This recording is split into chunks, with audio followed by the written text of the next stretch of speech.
Olá pessoal, bom estar aqui de novo com vocês. Vamos fazer a correção agora da lista de exercícios da Era Vargas. E aí a gente finaliza pelo menos, né, os conteúdos aí para a prova, tá? Então vamos lá para a nossa lista de questões. Vamos começar a fazer a leitura e vamos fazer a correção. Então, vamos lá. Unesp 2023, tá? O fim da Segunda Guerra Mundial, em 1945, teve impacto na política brasileira do período, porque expôs a contradição. Então, aqui a gente tem duas questões que devem ser levadas em consideração. Final da Segunda Guerra Mundial, né? Final da Segunda Guerra Mundial e uma contradição, tá? Essa contradição é importante, né? Gerou um impacto na política brasileira do período, tá? Então vamos entender que contradição foi essa, tá? O que está falando, a pergunta está falando da contradição do governo brasileiro na época, que era um governo autoritário, ditatorial, muito próximo, né, do fascismo, e nós tivemos o Brasil lutando ao lado das democracias liberais, né? Então, aqui a gente vai para a letra D, tá? Eu nem vou levar em consideração as outras alternativas, porque isso é uma questão muito tranquila, né? Olha, é Unesp, né? Poxa, mas a questão aqui é muito tranquila. Vocês que acabaram de ter, né? A gente acabou de comentar essa questão aí, ficou muito fácil, né? Como acabamos de comentar em sala, né? Esse tema. A vitória externa da defesa da democracia liberal, né? O Brasil lutou ao lado. Tudo bem que a União Soviética também lutou, e a União Soviética não era uma democracia liberal, né? Isso não era democracia. Podemos discutir se era democracia ou não, mas liberal não era de jeito nenhum. E aliás, né? Um governo stalinista, né? Nem dá para falar muito que era democracia, tá? E a persistência no âmbito interno de um regime ditatorial. Tá muito tranquila essa, tá? Muito tranquila, tá? Então, letra D. 2, também muito tranquila, tá? Então, vamos lá. Aqui nós temos o que, né? Capas da revista Travel em Brasil, tá? Poxa, mas esse título aqui tá em inglês, não tá? Tá em inglês, tá? É uma revista que era produzida, né, para o público externo, produzida pelo DIP, Departamento de Imprensa e Propaganda, tá, durante o Estado Novo, né, para vender para o público externo, né, estrangeiro, uma imagem do Brasil, uma imagem calcada ali na Carmen Miranda, né, no Gaúcho. Aqui seria uma roda de samba, tá? Então aqui eu estou tentando demonstrar, né, elementos que definam a cultura nacional brasileira, tá? Então a Era Vargas e o DIP fez isso muito bem, né? O DIP ele vai trabalhar com aquilo que seria o Brasil, né? O que seria o Brasil? Qual que seria uma definição de Brasil? Tá? O que seria uma definição da cultura nacional? Tá? Então, a construção de uma identidade nacional. Tá? Então, eu vou olhar aqui a letra A, estereótipos da cultura nacional. Tá? Então, eu vou construir uma visão geral, uma visão ampla do que seria a cultura do Brasil, tá? A cultura nacional. Tá? A identidade cultural brasileira vai ser reforçada, não é que vai ser construída, né? Mas que vai ser reforçado durante o governo Vargas, com certeza, tá? 3. Ao longo de 1937, desenrolou-se uma campanha para a eleição à presidência da República. A gente lembra, né, que nós estamos falando então, do período democrático, né, durante a Era Vargas, aquele período, né, de 34 a 37, né? 34, uma nova Constituição, em 34, uma eleição indireta de Getúlio Vargas, né? Lembrando que o presidente ocuparia o poder por 4 anos, teria novas eleições. Então, em 37 começa ali uma campanha para a eleição, né? A presidência do Brasil. Ou então o presidente Getúlio Vargas, lembrando que aqui Getúlio Vargas, ele é presidente, ele está ocupando a presidência de forma constitucional, de forma legal, apoiado pelo seu círculo próximo, não estava disposto a abandonar o poder. trocou os comandos militares nos estados, né? Então, assim, toda uma questão ali, né, cirúrgica para você manter os seus apoios. Então, troca ali os comandos militares dos estados, interveio em alguns deles e negociou o apoio de governadores em outros, tá? Para negociar apoio de governadores, olha, eu vou dar um outro golpe, né? Vou dar um outro golpe de que impôs o Estado Novo, novembro de 37, né? E eu preciso dos apoios. Então, assim, lembra que eu falei, a ditadura nunca é pessoal, né? Então, Vargas inaugura uma ditadura, mas ele vai negociando apoios, né? E principalmente do exército. Em 10 de novembro de 1937, tropas da polícia cercaram o Congresso Nacional e impediram a entrada dos congressistas. Vargas colocou os partidos políticos na ilegalidade e aboliu a Constituição de 34. Olha, o pretexto alegado para o golpe de Estado e para a implantação do Estado Novo foi o... Não tem como a gente não lembrar, né, de Hitler, né, do nazismo, né? Aqui o plano Cohen, né? O plano Cohen é o que? Aquele falso plano de tomada do poder pelos comunistas, né? Lembra lá, né? Olímpio Mourão Filho, né? Um capitão digitando lá esse plano, né? Esse plano depois foi exposto na mídia, né? Gerou esse temor, né? Temor ao comunismo vai se implantar no Brasil, né? E Vargas usa disso para legalizar, né? Dar uma legalidade ao golpe. Olha, estou tomando poder para impedir que os comunistas tomem, né, conta do Brasil, né? Por que eu falei que a gente lembra, né, de Adolf Hitler, né? Adolf Hitler fez uma coisa muito parecida, né? Reichstag foi incendiado, coloca a culpa nos comunistas e eu agora vou ter que tomar o poder para combater o comunismo, né? Então, muito semelhante aí, tá? 4 anos de diferença, né? Reichstag é incendiado e Hitler toma o poder de forma autoritária, ditatorial, né? Em 33, em Vargas em 37. 4. Durante o século passado, no Brasil, uma doutrina de cunho fascista, vamos pegar a canetinha aqui de novo, então uma doutrina de cunho fascista, a questão já está dando aqui, ó, o integralismo ganhou força em determinados momentos da história política nacional por meio da ação integralista brasileira. Tá? Então nós temos ali a ação integralista brasileira, o integralismo, né? Um movimento fascista, né? Que atuou bastante no Brasil, principalmente ali nos anos 30, né? Que atuou em alguns eventos históricos registrados. Sobre esse grupo é correto afirmar que, tá? Então vamos lá, a gente precisa ver o que é correto afirmar, tá? É correto afirmar que, apesar de adotar características fascistas, não havia entre seus membros pessoas com ideologias antissemitas? Não tem como afirmar isso, tá? Não é correto afirmar isso, tá? Mas o integralismo, o antissemitismo, o integralismo era forte? Não, não era forte, tá? O antissemitismo foi bastante forte lá no nazismo, no integralismo não. Mas, poxa, falar que não havia entre os seus membros pessoas com ideologias antissemitas é forçar muita barra, né? O integralismo, ele integrou, né, pessoas que tinham um pensamento fascista. Lembra que eu falei para você em sala de aula? Esse movimento foi muito forte no sul do Brasil. Por quê? Porque eu tenho muitos imigrantes italianos, né?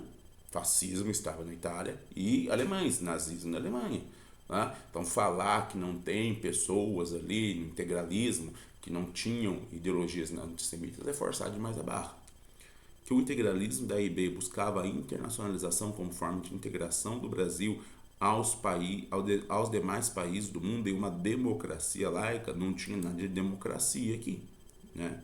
E olha só, laica, esses movimentos, né, de extrema direita são muito moralistas, muito, né, religiosos, né?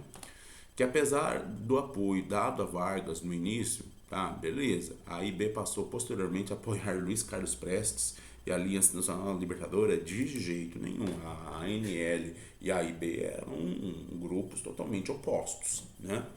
Estavam nos dois espectros lá políticos, né, nesse momento bastante dicotômico, né, do que foi os anos 30, né, bastante contraditório dos anos 30. Então eu tenho a ANL que vai se tornando cada vez mais próxima, né, da esquerda, dos comunistas. Lembrando que a ANL não era uma formada apenas por comunistas, mas vai, né, se aproximando cada vez mais.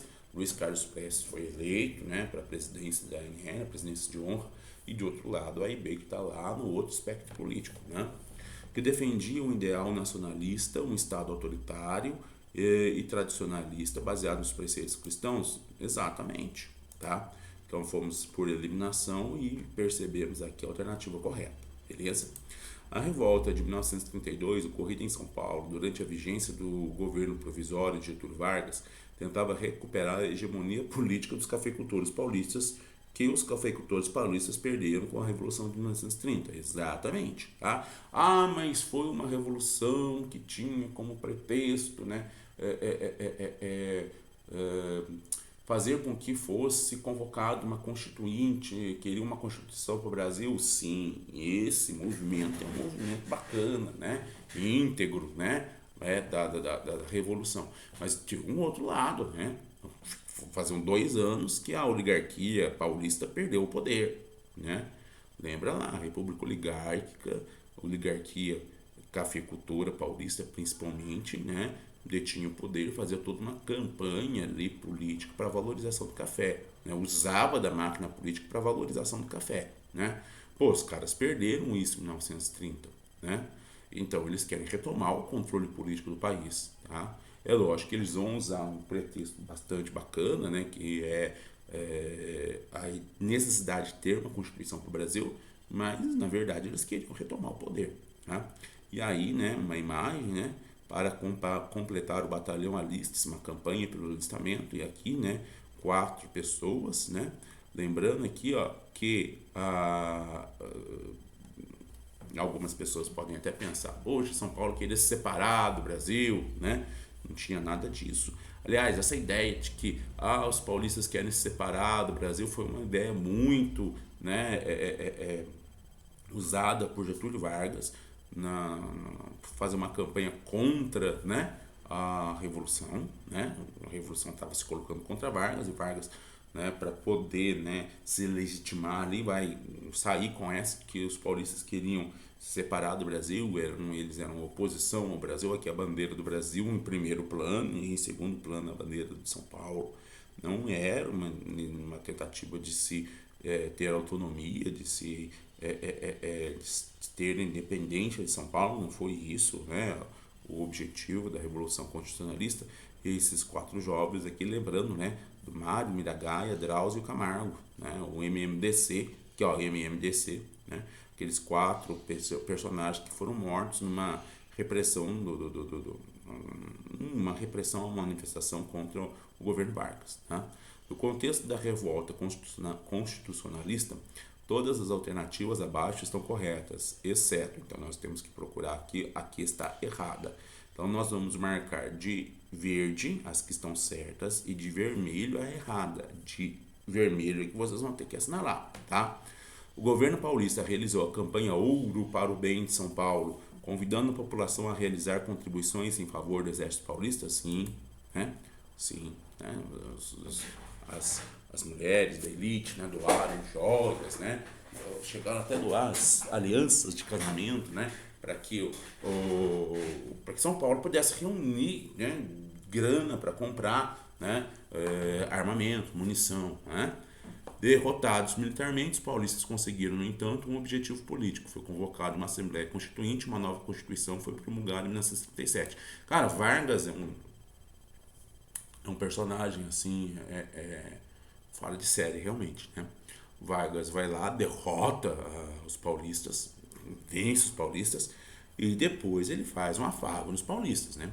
Vargas sabia muito, muito bem, né, bater e fazer um carinho, né? Então ele bate nos paulistas, depois ele vai fazer um carinho, né? Não se revolte contra mim, mas, né, eu não sou o seu inimigo, né? E vai lá e escolhe um interventor paulista e civil para o Estado de São Paulo e, né, convoca uma constituição, uma constituinte, né, para uma promulgação de uma nova constituição, né?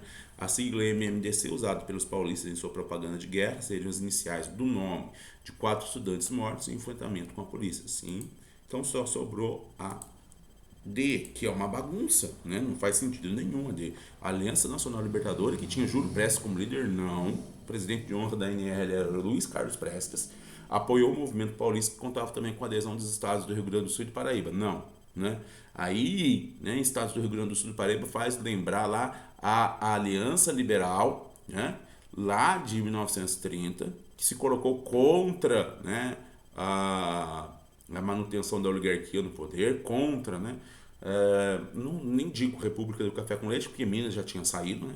Minas se revoltou porque o Washington Luiz indicou um outro paulista para governar, né? O Brasil, né? Ele não era paulista, mas ele fez carreira política em São Paulo, né?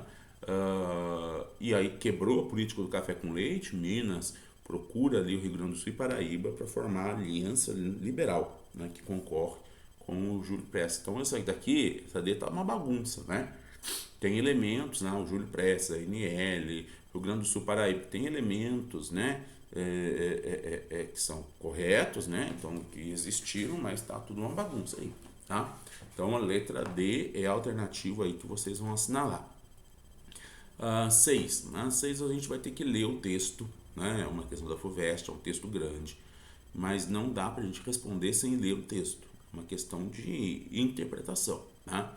Então vamos lá. O voto feminino no Brasil completou 90 anos. Desde que a professora Celina Guimarães se alistou para votar em Mossoró em 1927 e Alzira Soriano, primeira mulher eleita para o cargo público no país, assumiu a prefeitura de Lages em 1929, ambos municípios do Rio Grande do Norte, muita coisa mudou.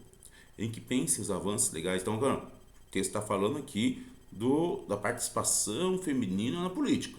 Tá começando lá das primeiras participações femininas, né, na política, e ele vai falar um pouquinho de como que está a situação hoje. Olha lá, muita coisa mudou. Em que pesem os avanços legais, o cenário nacional segue desfavorável.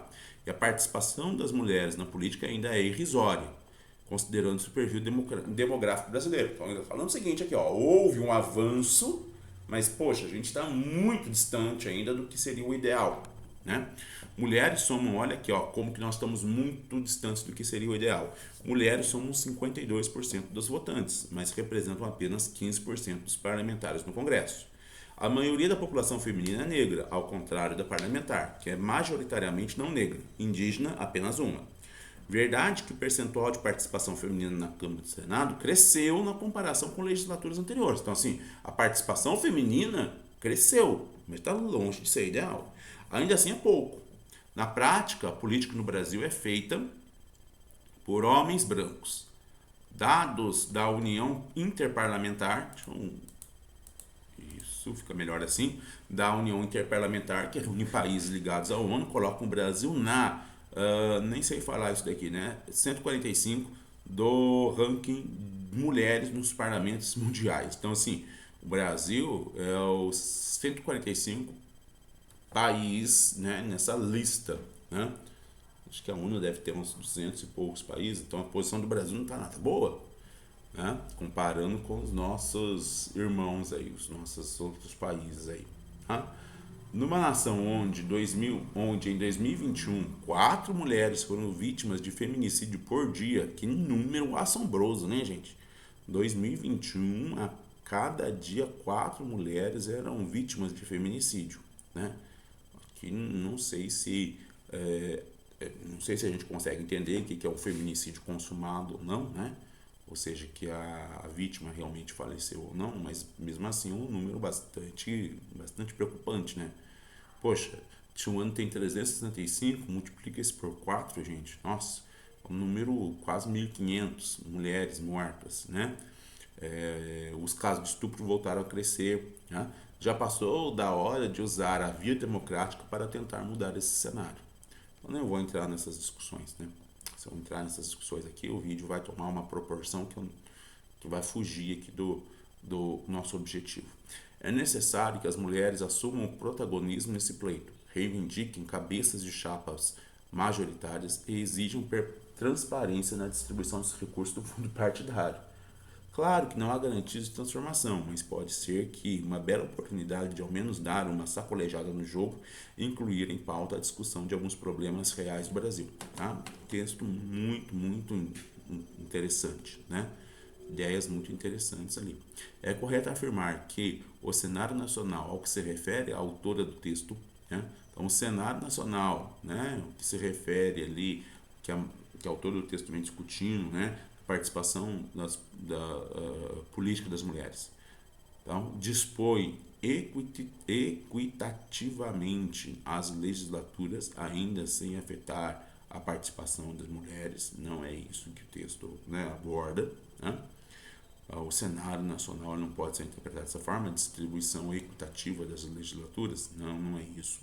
Sofreu um expressivo retrocesso quanto à participação das mulheres na política, não é isso. Está falando que houve um avanço, né, mas está muito longe do ideal, alterou-se ao longo da história, porém não consolidou significativamente a atuação das mulheres na política. Alterou-se ao longo da história? Alterou-se. Mas consolidou a atuação das mulheres na política? Não. Então olha aqui, ó. Vamos ficar com esse AC por enquanto. Adequou-se ao perfil demográfico brasileiro? Não adequou-se. Para se adequar, teria que ter 52% de mulheres no parlamento. Né? O parlamento sendo composto por 52% de mulheres. Não é isso?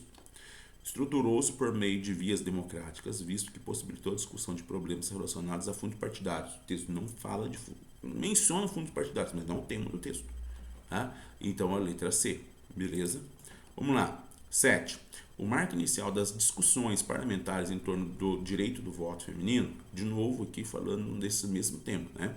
São os debates que antecederam a Constituição de 1824, né? A primeira Constituição brasileira, que não trazia qualquer impedimento ao exercício dos direitos políticos por mulheres, mas, por outro lado, também não era explícita quanto à possibilidade de exercício. Em 1824, cara, os caras estavam tão distante dessa questão que eles nem discutiram isso, né? Nem discutiram. Mas para eles era óbvio que a mulher não poderia votar, né? A mulher não vai participar da política, né? Apesar, né, de mulheres terem uma participação muito importante nesse processo de independência do Brasil, né? Principalmente a nossa primeira imperatriz, Maria Leopoldina, né? Maria Leopoldina? É, Leopoldina, né? Leopoldina, acho que não é Maria, não. Leopoldina, tá? Leopoldina, ela teve uma participação bastante destacada, né? Uma austríaca com uma educação ilustrada, né? Lógico, que imbuída daqueles pensamentos, né? De diretiva dos reis, né? Mas uma mulher com uma educação, né, baseada lá nos ideais iluministas, tá?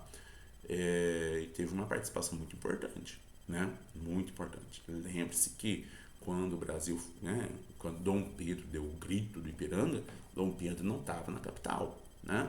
Quem presidiu uma reunião ministerial onde foi decidida, né, o rompimento foi a Leopoldina, né? Eu acho que é Leopoldina Carolina, se eu não me engano, né? Maria, acho que não. Vamos lá. Continuando aqui a leitura do texto, né? Acabei saindo aqui um pouquinho do foco. Foi somente em 1932, 2 anos antes de estabelecido o voto aos 18 anos, que as mulheres obtiveram o direito de votar, o que veio a se concretizar no ano seguinte. Isso ocorreu a partir da aprovação do Código Eleitoral de 1932. Um dos fatores que contribuíram para a efetivação da medida mencionada no texto foi a superação da cultura patriarcal. Poxa, a gente está lutando contra isso ainda, né? Influência de igreja protestante, né? Em 1930, influência de igreja protestante, né? O protestantismo tinha uma força mínima nesse momento, né? Protestantismo, né, hoje, né, mais conhecido como evangélicos, pode ter uma força política na atualidade, né? Na atualidade tem uma força política gigantesca, né? Mas naquela época não. Pressão do governo revolucionário, que governo revolucionário, cara, para, né? Fragilidade das oligarquias regionais, tudo bem que as oligarquias elas foram despojadas do poder, né? Em 1930, mas não posso falar de fragilidade ainda, né? Mantinha-se os poderes locais eram ainda mantidos pelos coronéis, né, pelas oligarquias. Campanha de extensão da cidadania. Então nós vamos marcar campanha de extensão da cidadania, né? Sufragistas, um movimento que não acontecia só no Brasil, essa luta pelo direito feminino do voto acontecia no mundo todo, né? Então essa campanha, né, pela extensão da cidadania, né? Pela extensão ali da democracia, tá? 8. O governo Vargas, principalmente durante o Estado Novo, pretendeu construir um Estado capaz de criar uma nova sociedade. Uma dimensão chave desse projeto tinha no território seu principal foco. Não por acaso foram criadas, então, instituições carregadas de fornecer dados confiáveis para a ação do governo, como o Conselho Nacional de Geografia, Conselho Nacional de Cartografia, Conselho Nacional de Estatística e Instituto Brasileiro de Geografia e Estatística, IBGE, este em 1938. Vamos reler aqui uma parte do texto, tá? Essas instituições, olha lá, essas instituições foram criadas com o objetivo de fornecer dados confiáveis para a ação do governo, tá? Beleza? Muito bem. Então vamos lá. A criação dessas instituições pelo governo Vargas representava uma estratégia política de levantar informações para a preservação das paisagens do sertão. Se Vargas, vamos só levantar um pouquinho aqui para a gente ler lá o texto, né? Se Vargas, né, se durante o Estado Novo a intenção era construir um Estado capaz de criar uma nova sociedade, eu não vejo aqui, né, que essa criação de uma nova sociedade passaria pela preservação da paisagem. Não me é claro aqui que essa ideia de criação de uma nova sociedade seria também uma preocupação ambiental, né? Como não foi. Pela simples interpretação do texto aqui, dá para a gente descartar. Controlar o crescimento exponencial da população brasileira também não seria uma alternativa correta. Obter conhecimento científico das diversidades regionais, aí me parece mais correto, né? Então eu vou ter ali levantamento de dados, aqui ó, qual que era o objetivo? Fornecer dados confiáveis para a ação do governo. Então o governo pretende criar uma nova sociedade. A partir do que? Eu vou planejar a construção de uma nova sociedade. A partir do que? A partir de dados confiáveis. A partir de dados, né, que sejam levantados de acordo com um critério científico das diferentes regiões do Brasil, né? Vamos pensar melhor o Brasil. Para pensar melhor o Brasil, eu tenho que ter dados, né? Conter o fluxo migratório do campo para a cidade não me parece ser a alternativa correta, até mesmo porque, né, uma das principais características do governo Vargas é o incentivo à industrialização, e isso vai fazer com que eu tenha gente saindo do campo para ir para a cidade, né? Então não seria conter esse fluxo, tá? Estaria em contradição com os outros objetivos da política varguista, né, getulista. Propor a criação de novas unidades da federação também não me parece o mais correto aqui, tá? Então letra C, ok? 9. A participação, de novo, né? Já falamos isso, acho que foi na primeira ou na segunda questão. A participação do Brasil na Segunda Guerra Mundial ao lado dos aliados criou uma situação insólita. Combatia-se o fascismo na Europa, enquanto no Brasil mantinha-se um regime ditatorial, o Estado Novo, inspirado nesse mesmo fascismo. Getúlio Vargas, percebendo, olha a inteligência de Getúlio, né? Percebendo que a redemocratização do país seria inevitável, tomou uma série de medidas na tentativa de manter-se no poder. Relativamente a esse momento histórico, analisa as assertivas abaixo. Muitos acreditavam que o retorno dos pracinhas, quem que eram os pracinhas? Eram soldados, né, da Força Expedicionária Brasileira que lutaram na Itália, né? Aceleraria o processo, pois após derrotar a ditadura na Europa, completaria o trabalho fazendo o mesmo no Brasil. E isso existia, né? Muitas pessoas achavam que os pracinhas voltando, né, iria ocorrer uma revolta no Brasil contra a ditadura, né? E Vargas, muito espertamente, já começou a tomar medidas para a democratização, né? Eu não quero ser escorraçado do poder, então vamos tomar algumas medidas aqui para evitar isso. Apesar da violência com que a ditadura os tratou, Luiz Carlos Prestes e o Partido Comunista Brasileiro apoiaram Vargas seguindo orientações de Moscou. Por mais incrível que pareça, correto, né? Lembra lá que nós já discutimos isso em sala de aula, tá? Lembrando que Luiz Carlos Prestes, como líder ali do PCB, né, ele apoiou Vargas não por uma questão pessoal, né, mas seguindo orientações, né, orientações de Moscou, né, que o PCB do Brasil se aliasse a Getúlio Vargas, apoiasse Getúlio Vargas. Na campanha eleitoral para as eleições presidenciais de 1945, Vargas fazia um jogo político ambíguo. Apoiava o general Eurico Gaspar Dutra, o saiu errado aí, né? Mas também estimulava o movimento popular que pedia a sua permanência no poder. Então, tá certo também. A 3 tá certa também. Vamos colocar um Vzinho aqui, né? Mas tá certo também, tá? Que é o queremismo. E olha aí, o 4 fala do queremismo.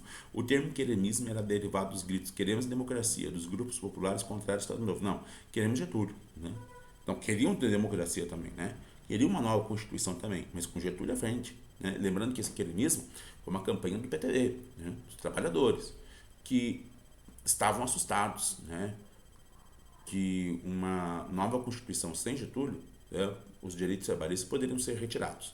Né? A verdade é essa. Tá? Então aqui, A1, A2, A3, A4 está errada. A1, A2, A3, letra C.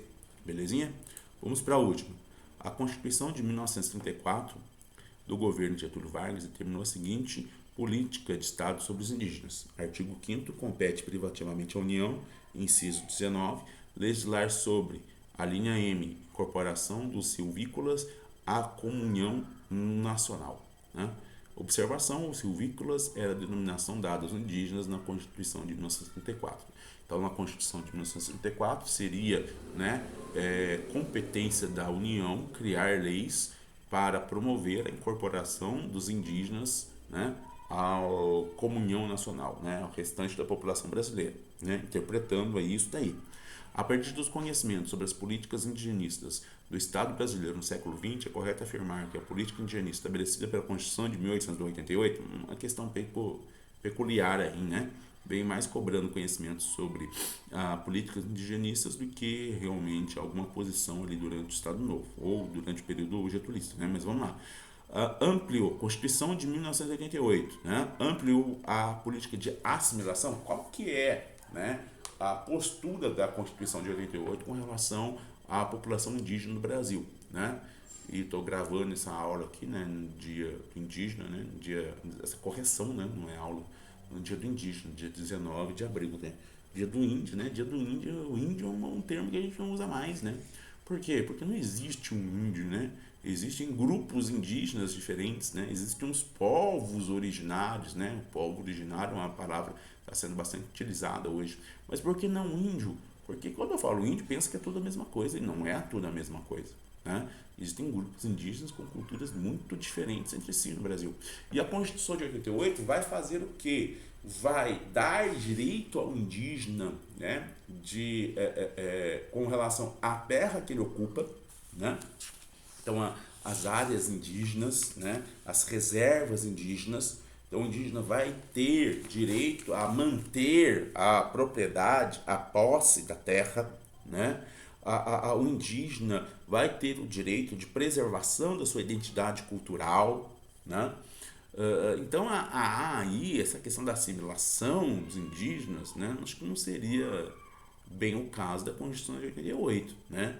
Ela vai defender bem mais o direito ali de manutenção da cultura indígena, não abandono da cultura indígena para que o indígena seja assimilado, né? Seja, como dizer assim, ocidentalizado, né? Já que na cultura brasileira, de uma forma geral, é uma cultura ocidental, né? Reconheceu a diversidade da organização. Muito cuidado com essa colocação minha, né? Quando a gente fala o Ocidente, né, em termos geopolíticos globais, a gente está falando mais dos Estados Unidos e da Europa, né? Mas como nós temos uma cultura europeizada, né, aí eu posso falar que o Brasil compartilha de uma cultura ocidental. B. Reconheceu a diversidade de organização social e cultural e direitos sobre as terras ocupadas? B. Bacana. B. Bacana. C. Manteve a noção de relativa incapacidade dos indígenas contida no Estatuto do Indígena de 1973? Não, né? Olha que legal, né? Então, os indígenas eram considerados relativamente incapazes, né? em termos legais, incapazes do que? De celebrar contratos, por exemplo, né? Mas a Constituição ela não manteve essa noção, tá? Continuamos com a B. Institui a política integracionista reivindicada pelos povos indígenas. Eu falei que não, cara, não é essa a questão de se integrar, né? Nem essa foi uma reivindicação dos indígenas, né? Reivindicação de que seus direitos, a preservação de sua identidade sejam respeitados, né? Estabeleceu a prática de aldeamento dos indígenas em tutela por organismos religiosos. Poxa, que voltou lá no Brasil colonial, né? Quando existiam os aldeamentos, e esses aldeamentos eram tutelados por instituições religiosas, principalmente jesuítas. Então, ficou muito tempo no passado essa questão. Então, continuamos com a letra B, belezinha? E assim respondemos essa lista de questões, tá? Eu espero que vocês tenham aproveitado, espero que tenha sido importante para revisar o conteúdo. Vou me despedindo aqui de vocês, tá? Espero que vocês consigam estudar, se preparar bastante para as provas aí. Lembrando que essas provas, né, a intenção maior aqui é que vocês consigam fazer uma autoavaliação, né?